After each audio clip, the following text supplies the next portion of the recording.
And yeah, so what do you think, Janet? It's going to be, we've just talked with her for a few minutes before this, and she sounds just fascinating. Well, I said, I am so excited to introduce this author because I was not familiar with Sandra Dallas. Bobby had met her and was very excited. And I read her first book, the book we're going to talk about today, Little Souls. And she is a masterful storyteller. So I've read three more, and I've recommended them to my sister. My sister's a big quilter, and a couple of her books involve quilting, but she's a historical nonfiction writer. So she takes an issue like 1918 and Denver and writes about the times. And I just read a book. One of her books is about a group of ministers in Chicago who took a group of women on a caravan across the United States to California to become wives of the gold miners in the 1850s. So her books have a historical context, and we're going to talk about the research she does on them. But she's a really good storyteller and good character. She's got good character development. Yes. And I'm looking forward. But her books primarily, she actually lives in Denver, so most of her books involve are kind of Western in theme. But I actually have another one queued up to read. I have to finish reading Spare. Harry So did and you get Meghan's it? book just came out, and Did you get it? I got it immediately, and I'm reading it cover to cover. We, And I'm not fans of Harry and Meghan, but I just couldn't wait to read it. I could not read the book. My best friend is a royal fan, so she will have read the book. And if I haven't read the book, I feel like I'm like out of the loop. So I got to read that one, and then I'm going to go back and read some more of Sandra Dallas. So I'm really excited to I love the fact that some of our authors are regional. Many of our authors are regional office that our audience is familiar with. But I don't know that many of our viewers today will be familiar with Sandra Dallas, and I'm excited to introduce them to such a great storyteller. Well, you have been excited about her from the moment we started talking about our invitation of her. And then when you started reading her books, you get excited, Janet, and of course you read all of the books and you read other books by the various authors. But this one in particular, you were just like, oh, she's amazing. I just loved her book. So yeah. our ladies, now we'll start again promptly at 5 o'clock. For those of you that have not been on our webinars for the author series before, we're just chit-chatting back and forth, kind of catching up a little bit. But you will meet Sandra Dallas in just a few moments. But Janet has been an extraordinary interviewer of all of our authors over these, 2.5 years? When did we start? In May, we did our first one in May of 2020. So Oh in May, we'll hit 3 years. And we didn't know if this format would work. And as I was telling Sandra, we had 112 people sign up for our first webinar, and we thought, oh my gosh, this might really work. But how were your holidays, Robin? They were good. They were busy, very, very busy. I think, I've shared with you, and some of our members might know, I have a blended family of 5 children and 12 grandchildren, and they were all here at Thanksgiving. I had a big long table. I had all my children, spouses, all the grandchildren, and my sister-in-law. We had 30 people outside on my patio. So we had to rent tables. We had the big long pilgrim table. So it was delightful. There's always drama in family. In big families like ours, but I feel very, very blessed. Everyone's good. No COVID. Nobody's been sick. Knock on wood. And you and your lovely husband, how have you guys been, and how were your holidays? We've been good. The highlight of our holiday season was that we went to the Andrea Bocelli concert at End Market, which I don't know how many of folks in our audience have been to the End Market Arena in Savannah, but it is a fabulous arena. It seats 9,500 people, and it was built for the hockey team. But when they have the ice and the hockey games, they have less attendance. But for concerts and stuff, the hockey, the ice floor is covered and people sit there, so they can accommodate 9,500, and every seat was taken. And literally you sat there and thought, this is the finest voice I've ever heard. Really? Wow. But the great thing for everybody in the audience to know is that Savannah now, because of that arena, can attract incredible talent. Like Barry Manilow is playing there this month. And so they can attract, the fact that they can attract, Andrea DiBicelli didn't play in that many places in the United States. And we were lucky to get him to come to our area. So we haven't had the arena to accommodate a large enough audience to get Right. that kind of talent draw. So I would encourage people to pay attention to what's going on at End Market, because it's really talented and great acoustics and, you know, beautiful audio visuals and lighting and just very professional. Does it have screens everywhere? So if you're Yeah, further they from had the stage. he of course was singing, and there was a full orchestra, and then the Savannah choir behind him. And then Wow. they had 5 big, huge panels that were Wow. multi-stories high. So all the audio visuals and lighting, and it was just very professional, very Wow. professional. You felt like you were in Chicago or Los Angeles or something. We are so, blessed to be able to have Savannah and Beaufort and Charleston and Hilton Head with the culture that we have, and the opportunity to see great singers and theater and artists. It's phenomenal. And speaking of that, I did want a quick little shout out to our December the 10th event, our signature event that Luann Rosenfeld was the chair. And shout out to all of our program folks on Wahi that helped make that event successful. And we had the Hilton Head Symphony Orchestra, not the whole orchestra, but we had Mario, and we had a harpist, Lucy, and then we had main stage theater, singers. But the most important component of that event was the hundreds of gifts that you all, our members, you and so many others of you brought for the Children's Center. We were able to give gifts to 81 families. And we had all the gifts up on the stage, Janet, to be able to demonstrate. And not usually you walk into the hotel. We were at the Beach and Tennis Club, and you put your gifts over here at a table. But we thought, wouldn't it be cool if that would be our stage setting? Let's just show the gifts. Many were in red bags, others were like bicycles and other toys that were on the stage that really demonstrated the power of giving for our women. And the joy of giving is their theme for our February event on February the 10th. And I'll talk more about that at the end of our author interview, because we've got a really exciting event planned at the Arts Center, actually, with a dine around afterwards.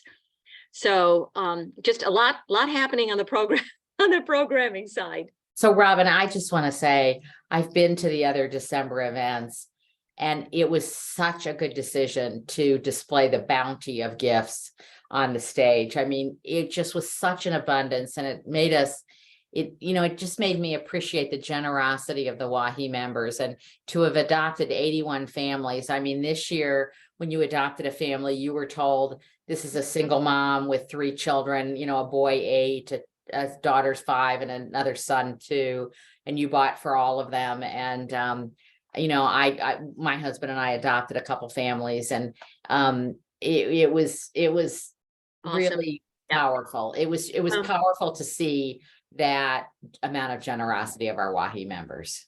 Well, under the leadership of our president this year, Claudia Aller, and really kind of reconfiguring our difference makers, that we're really all difference makers, even though that's an interest group. And we've got such great leadership with Eileen and Gina.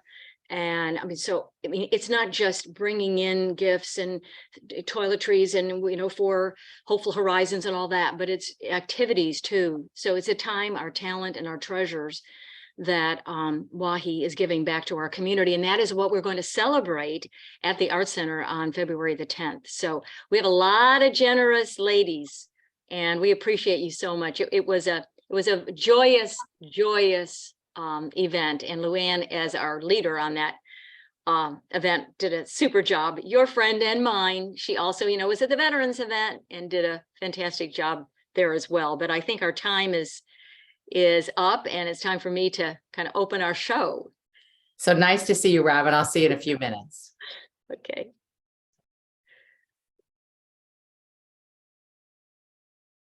It is 5 o'clock, and it is the Bewitching Hour, ladies.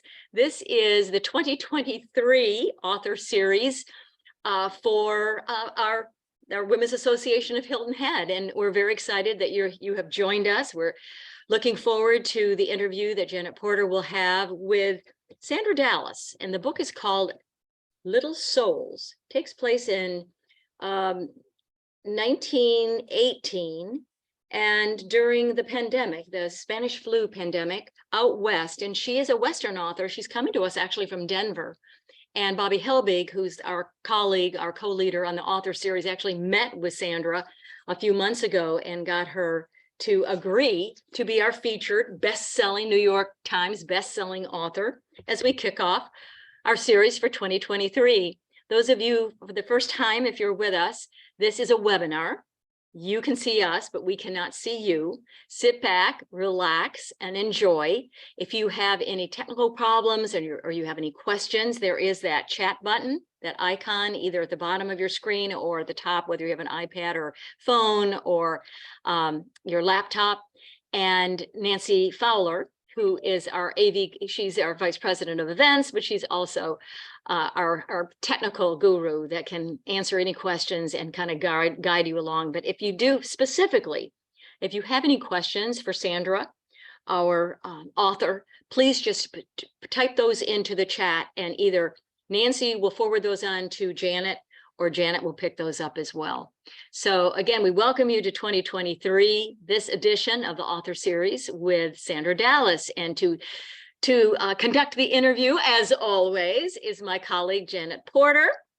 Janet, you look fabulous today. I like your hair. I think it's a little shorter. It is a little shorter.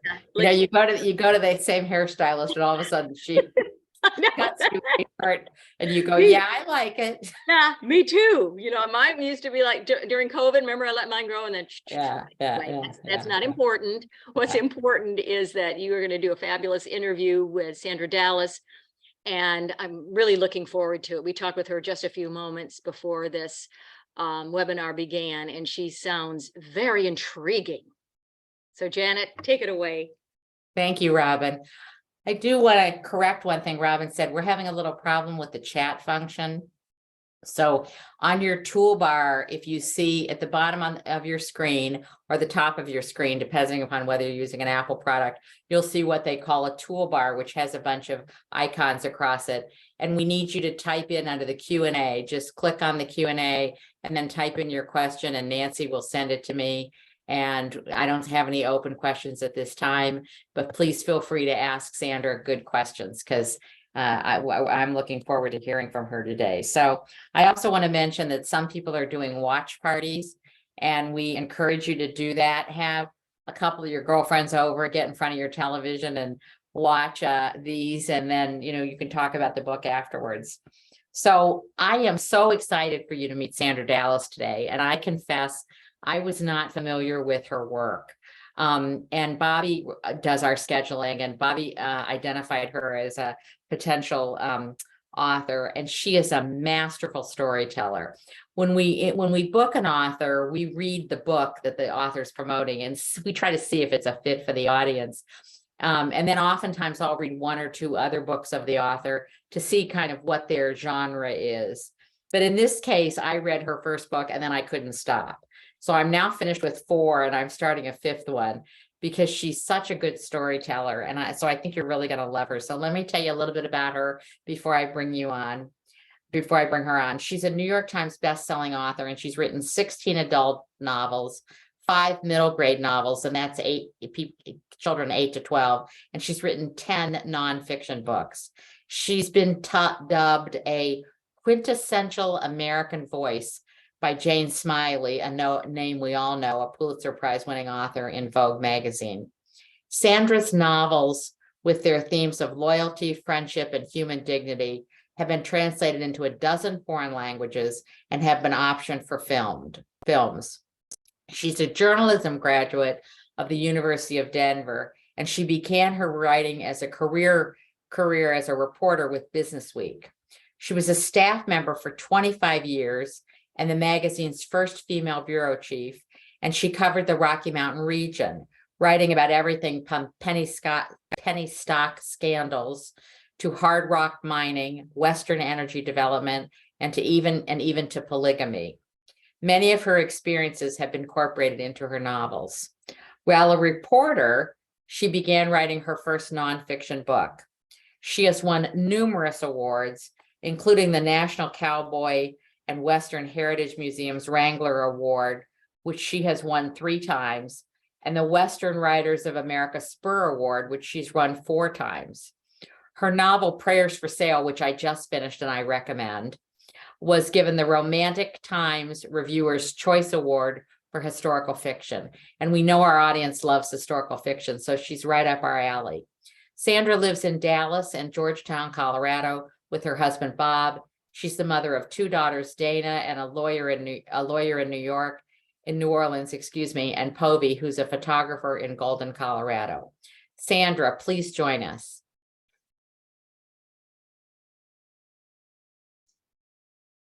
Hi, Sandra, welcome. Hi, thank you. So as I said, I'm so honored to meet you. And I love the review which said about one of your books, I'm putting down a Sandra Dallas novel is nearly impossible. I love that quote. And I've read your novels like straight through. I've now read 4 of them. And I just love your writing. You have such rich character development, and I'm anxious to hear about, how you develop your topics and your writing process. So this webinar comes with a warning. Beware that once you read a Sandra Dallas novel, you will find it impossible to stop. It is like the potato chip commercial that said you can't eat just one. So where are you right now, Sandra? You mean where am I physically? I'm in Denver. Yeah, you're in Denver. I have a novel coming out in the spring, and I'm working on something else. And I had a children's book that came out in November. Yes, I saw that you had your children's book was your most recent one, and that was 8 to 12-year-olds, right? Yes. Yeah. So tell us a little bit more. We love to hear about how when people realized they really were a novelist, particularly after all your years as a journalist and writing as a journalist or investigating stories. How did you come up with the idea that I might be a novelist? I might like to write nonfiction. I never intended to be a novelist. I was always going to write great books about the West, about energy development and land use and all these issues that we have out here. And one day, a couple of writer friends and I decided we were going to write a bodice buster, and we were going to make lots of money on that. A bodice buster? Well, the sex novel, historical sex, a romance women's novel. We actually came up with an idea, a plot, and we assigned characters, and we wrote some of the book, but we realized our styles didn't mesh. My stuff, because I worked for Business Week, read like an annual report, and there was a woman who was a ski writer, and her stuff was like a travelogue. And the third woman worked for People magazine, and she had all these one-word sentences like "wow," and we never got to the sex part. And I think that's why I have so much trouble writing sex today. I'm not a prude, but I just can't do it. I remember I tried writing it. The first time I tried writing it, I had gone into my office at home and I had locked the door and kept the children out. And I'd been thinking about it all day. I was kind of a voyeur, and I thought, oh boy, this is it. And I sat down at, I think, what was a typewriter at the time. And I wrote, he unbuttoned the top button of her blouse. And then I sat for a very long time and I wrote, the next morning. So that's as close as I've come to writing sex. My books are about 2 shades of gray. It's interesting you say that, because I didn't even realize after reading 4 books that there was no sex in those books, but that's not primarily why I read books, I guess. Well, they do have children, and so I assume that sex occurs at some point, but it's off the page. Yeah. So after. So anyway, to answer your question, found that when I was writing this stuff, that I loved writing fiction. And I said, I'd never planned to do it. I didn't even read fiction. And so I pulled out a novel that I had read out of college, written out of college, and I knew was terrible. And I rewrote it and sent it off to my agent. And she said, well, I said, I like this, but it's not publishable. And I wrote, and I kept going back to this novel. And at one point she said, well, Sandra, what's wrong with that novel is none of the characters are likable. And so I made them all likable, and the book was published, a book called The Chili Queen. But I really loved writing fiction. I loved sitting down at my computer and not knowing what was going to happen. And it was so freeing from writing nonfiction, where you have a whole lot of notes over here and they have to get into your computer in some readable form. And it was just a wonderful experience. And my first novel came out when I was 50. My first nonfiction book came out when I was 25. And it was on Western history, which was then pretty much dominated by old boys. So I was kind of like the ingenue of Western history. And my first novel came out when I was 50. So I was like an AARP poster girl. And I've kept writing them since. So let's introduce the audience a little bit to Little Souls.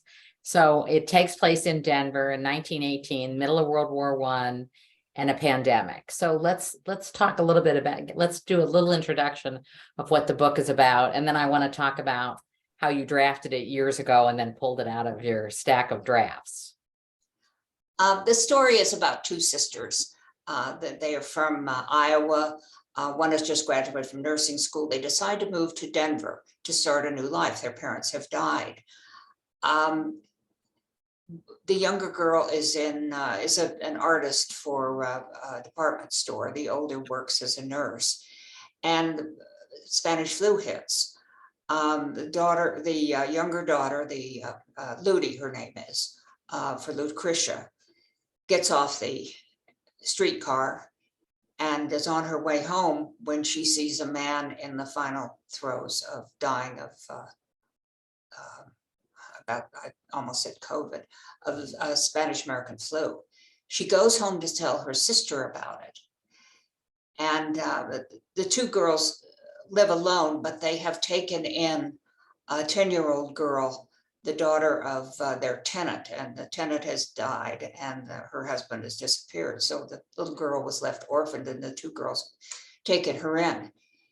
Ludi goes into the kitchen and finds her sister Helen standing over a man with a knife, and she knows the man is dead. And it turns out that the man is Dorothy's father. He's a very evil person. The two girls don't know what to do. And so they come up with the idea that they will leave the body out on the street with a note saying Spanish flu. And that's what people did back then. They were so frightened of the Spanish flu that when someone in the house died, they would simply take the body outside and the death wagons would pick them up. And so the story goes on from there about why this man was killed and the threats that these women have in their lives. Yes. And the problems they have both with the war and with the Spanish flu. Right. So talk a little bit about, I read that you drafted this book a while ago, pre-COVID. So talk about how you drafted it and then pulled it out of the pile many years later. I wrote it, maybe as much as 10 years ago. I sent it off to my agent and she didn't like it. She said, who cares about the Spanish flu? And I put it away and didn't think much about it. And she called, would have been 3 years ago, about 3 or 4 months into COVID, and said, remember that manuscript? And she said, I think with COVID, now is a perfect time to publish that book. And so I pulled it out, and it required some rewriting, and then sent it off and came out last spring. So do you have a lot of drafts that are in your draft manuscript pile? Not really. I have a couple of books that I've written that didn't work, that are still there somewhere But usually when I write a book, it ends up being published. There aren't too many that haven't worked out. I need a lot of editing. I am so grateful for editors. My writer friends, their second biggest complaint is they don't get edited. The first is they don't get promoted. And I've had wonderful editors who have really helped me with my book. And my agent is very unusual, but she acts as an editor as well. And she won't submit something until she's completely satisfied with it. So tell me, when you say you need a lot of editing, what do you need help with? I can't judge my work. I'll write something I think is just brilliant and find out that it's absolutely not. And I'll write other things. A book that I have coming out this year called Where Coyotes Howl. I wrote it very, very quickly and sent it to my agent. And I thought, she's not going to like this, and that'll be the end of it. And she called me and she said, I love this. I'm not going to edit it. I'm sending it right off to your editor. And that's never happened before, but I thought it would. But anyway, so I can't judge. And very often I'll get too weighty on background, which I think is my journalism background. I will explain a situation and go into details, for instance, on the Spanish flu, how many people died and how serious it was, and what the government was doing about it, that kind of thing. And I'm liable to put too much of that into a book. In one book I wrote, my first novel, Buster Midnight's Cafe, I found out that Tallulah Bankhead had gone to Butte, Montana in 1938 and gotten drunk with a bunch of miners, and she was pretty wild. And I put that in the book, and my editor took it out. And she said, it doesn't have anything to do with your story. You know, it's a great little tale, but it doesn't advance your book. So I'm liable to do that and include anecdotes that need to be deleted or changed. So talk about, you first wrote nonfiction books. Right. And quite a few, right? Mostly about Colorado, about ghost towns, and I wrote a book about an artist, and they were pretty much Western books. But where you did a lot of research. Yes. And then I know you said that you had this discussion with these other female authors about writing. I love I've not heard the term bodice buster. The dress that's pulled too tight. Oh yeah. I know what you meant, but I always think of them just as romance novel. But so talk about when you decided to switch from writing nonfiction to thinking maybe I'd like fiction, because those seem to be very different. It's like an artist switching their medium. That's very astute. That's exactly what it is. I was very lucky that I could make that switch, and I'm not sure why it worked. In the beginning, I had too much journalism in the books, but as I said, I loved writing fiction. And then I worked for Business Week for 25 years. I've been on the staff, and there was this huge staff-wide cutback. And I didn't know how I was going to earn my living. And so I thought, well, I'm going to try writing fiction. And at the same time, I ended up doing my Business Week job on a freelance basis. So I had that income coming in. But I started writing fiction, and I loved doing it. And it turned out to be easier than I thought. There are things in journalism. Journalism teaches you to write very concisely. You don't use adverbs. You try to write very clearly. You don't have writer's block. You don't go to an editor at the newspaper or the magazine and say, you know, it's just not coming today. I just can't do it. You do that and you get another job. So you write through any kind of problems like that. So it was great background for writing. You're not in awe of yourself as a writer. You don't,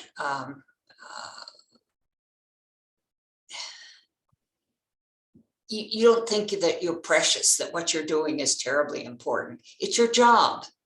And I think you get over the idea that there's something special about being a writer. So our audience, I've recommended your books to my sister, partly because she's a quilter. So a number of your books involve quilting. So talk about your fascination with quilting and weaving those into stories. The first book I used quilting in was the Persian Pickle Club. I read that. Persian Pickle is Paisley design. And the original name, I can't remember what the first name of the book was, but I came across that term and I thought, oh, that's a wonderful title for a book.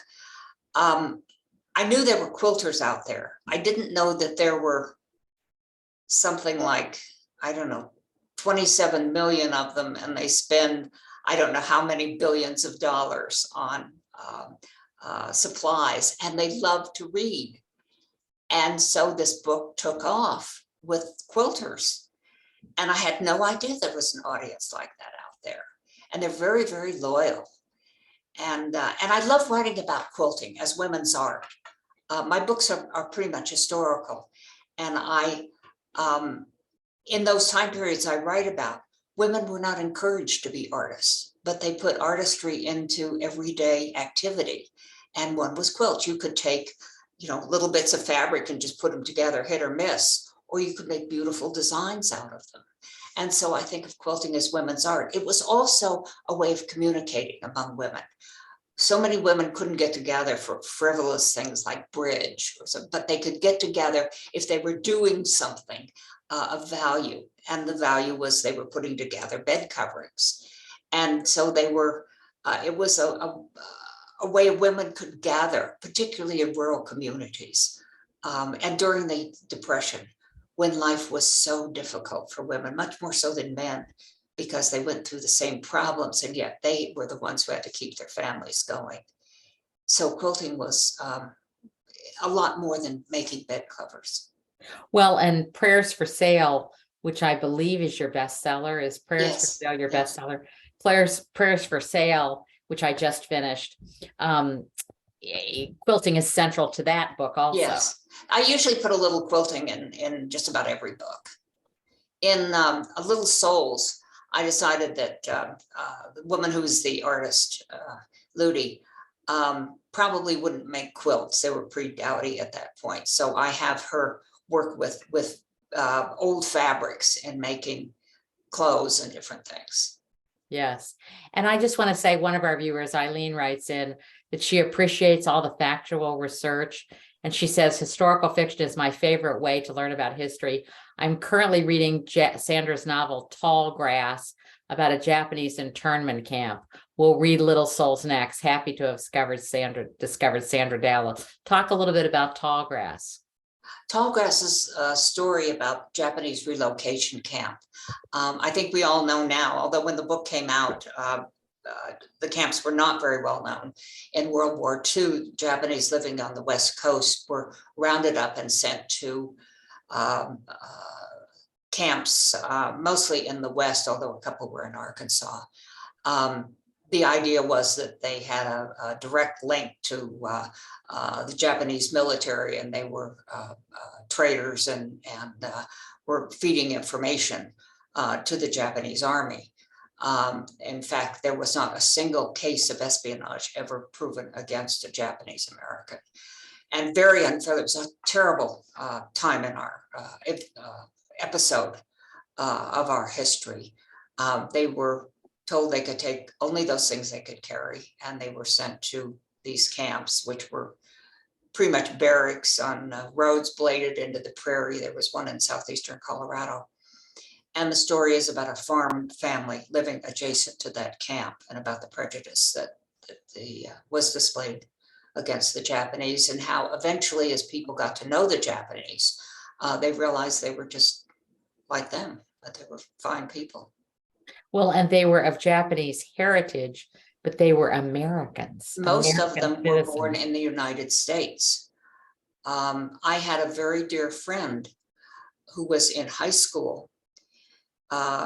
He was born in the US. He couldn't speak Japanese. He was sent to what you have to call holding pens before the camps were built. He was, I asked him once, what was the worst thing that happened to him? And he was in high school at the time, and he said some of his high school buddies came up to see him, and they had to talk to him through a barbed wire fence. And I said, what was the best thing that happened? And he just shook his head. Really, really. And so talk about your writing process. Do you start with an issue like the Japanese internment camps that fascinates you and that you think is either a rich part of our history or even a shameful part of our history? Do you start with that and then you pick the location and the characters? I mean, talk about how you pick your themes. I don't pick it. To use the cliche, it picks me. At some point, the idea hits me. The hardest thing for me about writing is coming up with a plot. And I'm going through that now. I have no idea what I'm going to write. And I think, oh, my career is over. I'll never write a book again. And then sooner or later, I get an idea. But I don't remember how I got the idea for Little Souls. I just remember that I was reading something about the Spanish flu, and I read about bodies being left outside and picked up by these death wagons. And I thought, what a great way to cover up a murder. And so that's where the idea came from. But then I had to come up with a story. Usually the idea just hits me. It just sort of comes out of nowhere. And I think what happens is you feed a lot of information into your mind, subjects that interest you, time periods, and so on. And that gestates. And then at some point, something comes up and I'll be reading a book, the Tall Grass, for instance, the Japanese relocation camp. I was reading a book about the relocation camp in Colorado. And I thought, oh, this would make a great novel because there were all these wonderful stories that were there. So the idea comes from somewhere, and I'm not sure. It's a process I don't understand, but I know that it works. If I try to go out and logically look for something, that doesn't work. Or if somebody will tell me something to write about, that doesn't work. But anyway, the idea comes. And then I don't outline. I just write. I have to figure out the ending so that I know I'm writing toward the ending. And then when I get there, I usually change it because I realize it's a little obvious. But I keep, and then stories occur to me as I'm sitting at my computer. I never know what's going to happen. And that's the most exciting thing about writing. You sit down and I think it was Dr. who said, writing is like driving at night with your headlights. You can see 50 feet in front of you. You don't know what's beyond. Writing, you know what you're going to write that day. You don't know where it's going to go from then on. And there are times in my first novel, I realized that two of my main characters were going to marry each other. That had never occurred to me. Both of them had had very sad things in their lives. And I thought, oh, this is so, I actually went like this. I thought, oh, this is so great. I was sitting at my computer and I was so happy. And they were pretty happy when I told them about it. It just, your characters are part of you and they're like your friends, and they will, again, it's a cliche, but your characters will tell you things and you have to rely on this. So I know a lot of writers who outline. I know a very good friend, a writer who won't start a book until he knows virtually what every chapter is. But I don't know that. I just know where it's headed. And then then these other stories, these secondary stories come in. So you just said that you had two characters in your book and you realized they were going to find each other and they had unhappy, and you said they were so excited when you told them did you mean, you said that they were so excited when you told them they were going to meet up and become a couple? They didn't know that. They They didn't know they were going to do that. But you think of your characters as real people. Oh, absolutely. I think most writers do. I remember when I started writing my second novel, I felt as though I had deserted the characters in my first novel and that I had to make it up to them some way. That's why I sneak in characters from previous novels into books that I'm writing. And in Little Souls, I think I have 5 references to other books. They're very subtle. If you've never read my other books, you wouldn't catch them at all. And even if you had, you probably wouldn't know it. But I hate to give them up. And you're very protective of them. I was talking to Tony Hillerman, who is the Oh, yes, we Indian know writer. Tony Hillerman, yeah. And I said, I'm really upset that you killed off Emma, who was the wife of Joe Leaphorn, one of his detectives. And I mean, we talked about it, about how unfair it was to poor Emma. And he said a lot of his readers were upset about it, and readers will take on characters too. It's just like readers think you are what your characters are. And I'm much different from my characters. I think that the things that come out of my characters are values I wish I had, not necessarily values I do have. So have you ever written a sequel? No, but I've tried, and it doesn't, I can't come up with a plot. I wrote a book called Fallen Women, and I've set it all up. It's the only real mystery that I've written. And I set it up so that there's a sequel, and I've never come up with an idea for it. Well, Little Souls kind of has a mystery in it. A lot of them do. Most of them have a little bit of a mystery, but not a flat out mystery. You wouldn't consider it primarily a mystery. Well, I would think with your attachment, for example, I'm very excited that we have William Kent Kruger. Bobby's managed to book him for later this year, and he's Kent and I have the same agent. We're friends. He is wonderful. Oh, you will enjoy him. He is just terrific. I know. Well, he's written 18 books with the same character, and I've read all of them. I've read 20 of his books, and his independent novels are just Tender Mercies, and yes. yes, beautiful. He's a beautiful writer. But he got on this character in this small town in Minnesota in the Iron Range, and he's written 18 books about him. So I think that, and as attached as you get to your characters, I would think you would want to write sequels, that you would be a sequel writer, because people, even when the book ends, people still want, like I wanted to know what was going to happen to Ludi and Dorothy after reading Little Souls. And you must have your readers saying, what happens next to Ludi and Dorothy? You do. And you want to say, are you out of your mind? I made this up. How would I know? And yet somebody will criticize my character and I'll think, how dare you? This is my friend. I would love to do that. I don't know how successful that would be. If I wrote a series, it would be one thing. I don't know that sequels work that well. Yeah. Because you have to read the original book first. Well, I do think that discourages people, because you feel like you have to restart at the beginning. And then, like when I recommend William Kent Kruger, I always say, start at the beginning and read the first one and then read them in order. So, but so many, particularly mystery writers, seem to be where they have a main character that they then, Harry Bosch or whatever, that then becomes, a whole career for them in some cases. But it's interesting that you get so connected to your characters, but haven't written sequels. I would if I could come up with one. Yeah. But what I do is, in one instance, in the Persian Pickle Club, I have a fairly minor character. I can't even remember her name. She got pregnant and was not married. And the baby was adopted by one of the main characters in the book. Velma, her name was. And I always felt bad about Velma. I always thought, oh, how awful. She had depression, she had a baby, the father was married.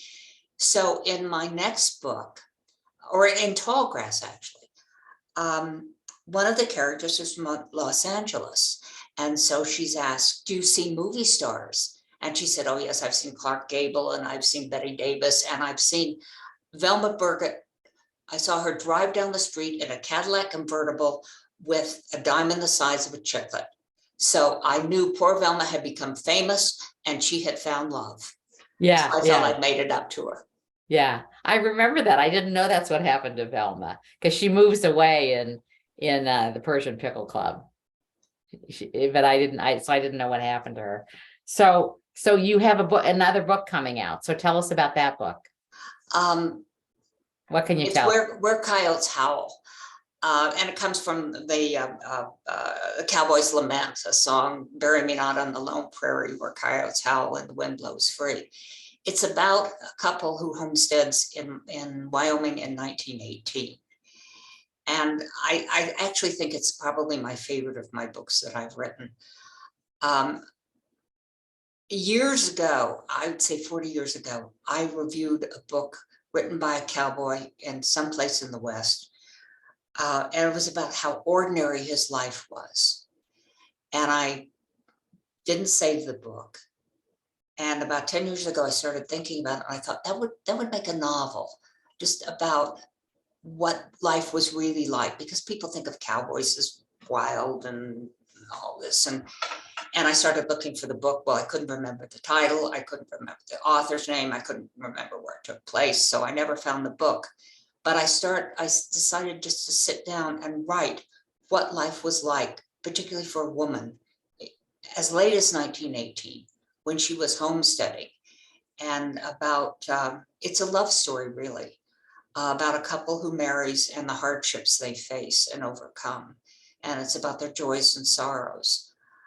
I didn't want to make her a schoolmarm because, every Western woman in a novel or movie, it seems to me, is a schoolmarm. And I didn't want to make her a hooker, but I couldn't figure out what else she was doing in Wyoming. So I finally did make her a teacher. And it's a rather gentle story, although there are side stories about some of the awful things that happen to people. So what, when you said, I'm very curious, when you said you think it's your favorite book you've written so far, do you usually feel that way about your most recent book? Yes and no. My favorite of my books was always a book called The Diary of Maddie Spencer. It's my third book. It was about a woman who homesteaded with her husband in the West following the Civil War. And I'm not a character in my books, and I don't put a lot of myself in the book, but I did in that particular book. And so that was always my favorite. This one, for a lot of reasons. I wrote it when my husband was very ill, and it was sort of my way of coping with the challenges of that. And I also wrote it during COVID. But it was an easy book to write. It just flowed. And I love the story. I love the background, the prairie, the stories of women and what they went through, the hardships that the settlers faced. Well, you've intrigued me. So when does that book come out, and tell us the name again? April, Where Coyotes Howl. Where Coyotes Howl. Yeah, you're making me want to look forward. I'm gonna pre-order, which is always I love it when you can pre-order. So thank you so much for spending time with us today. I know you're really busy. You're such a gifted writer. And I think you're going to be like William Kent Kruger to me. I'm going to just want to say I've read all the Sandra Dallas books. Well, you will enjoy Kent. He's just a little light. Yeah. Well,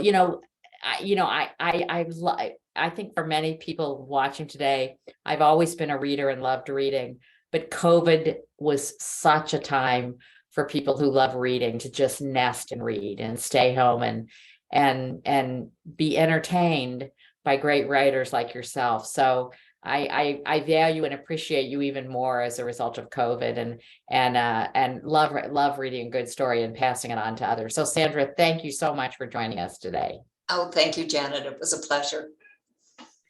Robin. Hey, Janet, that was so interesting. Thank you, Sandra. Again, the book, let me make sure the lighting is right. Sandra Dallas, Little Souls. That was a very interesting interview.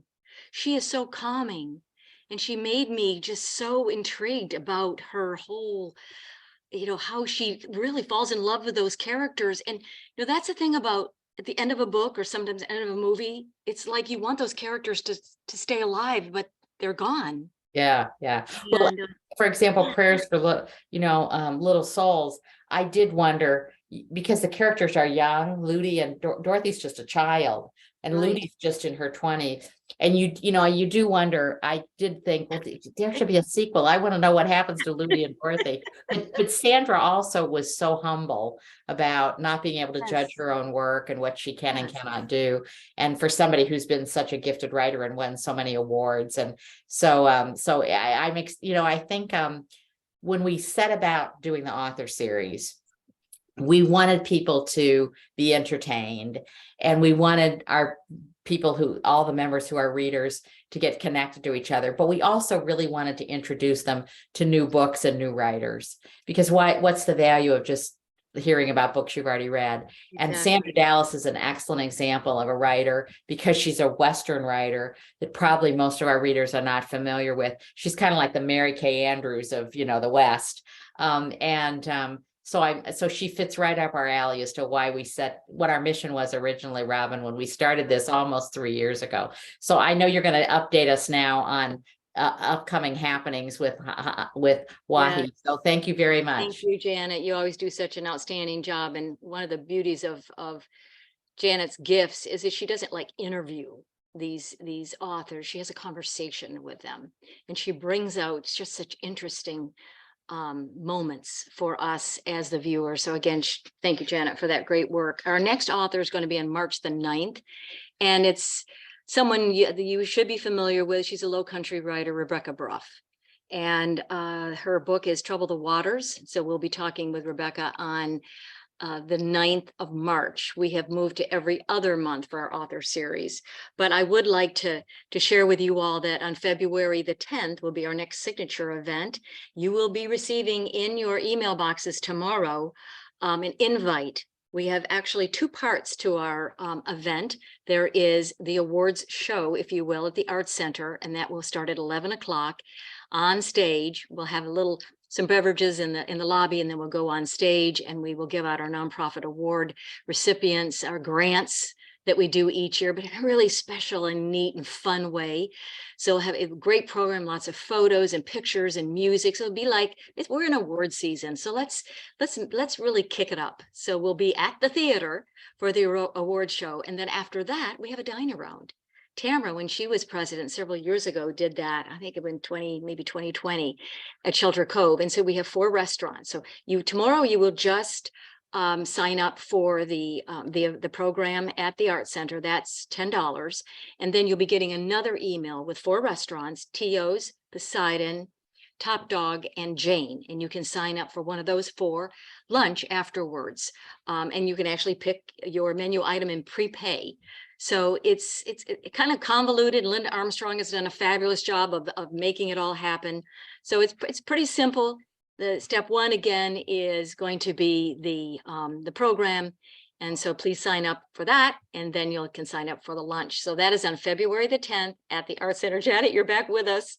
So again, thank you. Thank you, Janet. And thank you, ladies, for joining us. And we will see you next time on the author series.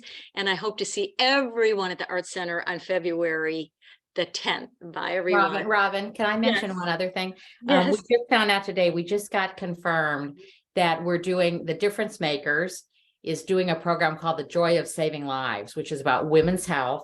And it's going to be on Thursday, March 9th, the same day as our next author series. Okay. It's going to be from 12 to 4 at the Hilton Head Library. And we're going to learn about things like how to do the Heimlich maneuver and Excellent. and glaucoma and palliative care and basic CPR. And, the intention is it's really to make sure that women know how to stay healthy and be healthy and have resources. And we're very excited about that program. It's being put on by Difference Maker, and it's Thursday, March 9th. So look for that also.